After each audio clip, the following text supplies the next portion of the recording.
ખેરાલુ તાલુકાના ચોટિયા ગામે લોન કૌભાંડનો મામલો સામે આવ્યો છે, જેની જિલ્લા રજિસ્ટ્રાર દ્વારા તપાસ કરવામાં આવી રહી છે। શ્રી મહિલા સેવા સહકારી બેંક લિમિટેડ અમદાવાદ પાસેથી મહિલાઓએ લોન ન લીધી હોવા છતાં તેમને લોન ભરપાઈ કરવાની નોટિસ આપવામાં આવી હતી।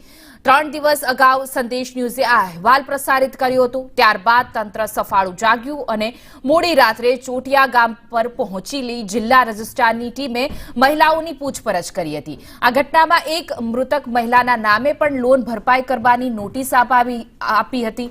ત્યારે જોવાનું રહ્યું કે આ કૌભાંડમાં આખરે કોણ સૂત્રધાર નીકળે છે અને તપાસ કઈ દિશામાં આગળ વધે છે। મહિલા સેવા સહકારી બેંક લિમિટેડ નંદાસણ શાખામાંની 38,144ની નોટિસ મળેલી લોન પેટે, અને આ લોન તમે નહીં ભરો તો 21 તારામાં ફોટ કરવામાં તમારું ખાતું આવશે। અને મારી પત્ની 30/4/2021ના રોજ મરણ થયેલી અને લોન તારીખ 5/9/2023 બતાવસ।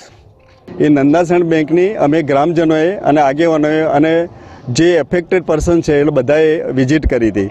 ત્યારે બેંકમાં એવું જાણવા મળ્યું કે ભાઈ આ એક ફ્રોડ તો થયો જ છે, અને એ ફ્રોડના બધા સમાચાર વાયા જિલ્લા રજિસ્ટ્રારની કચેરીને મળ્યા મહેસાણા ખાતે।